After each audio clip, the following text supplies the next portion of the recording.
আচ্ছা, আপনি কি সেই আশ্চর্য ছাগলটির কথা জানেন, যেই ছাগলটি রাসূল সাল্লাল্লাহু আলাইহি ওয়াসাল্লামের পবিত্র হাতের ছোঁয়ায় শুকনা শরীর নিয়েও ঝরঝর করে দুধ দিয়েছিল? ঘটনাটা শুনলে গায়ের লোম দাঁড়িয়ে যায়। দৃশ্যটা কল্পনা করুন, মক্কা থেকে অনেক দূরে ধুধু মরুভূমির এক কোণায় ছোট একটা তাঁবু। সেখানে থাকতেন এক দয়ালু নারী, উম্মে মাবাদ। যে কোনো মেহমান এলেই তিনি আপ্যায়ন করতেন, কিন্তু সময়টা ছিল ভয়ঙ্কর খরার।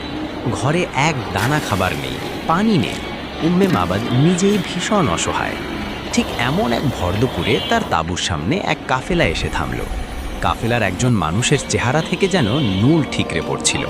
তিনি বিনীতভাবে উম্মে মাবাদকে বললেন, খাবার বা পান করার মতো কি কিছু হবে? আমরা দাম দেব। উম্মে মাবাদের কলিজাটা মোচড় দিয়ে উঠল। তিনি ছলছল চোখে বললেন, আমার ঘরে যদি সামান্য কিছু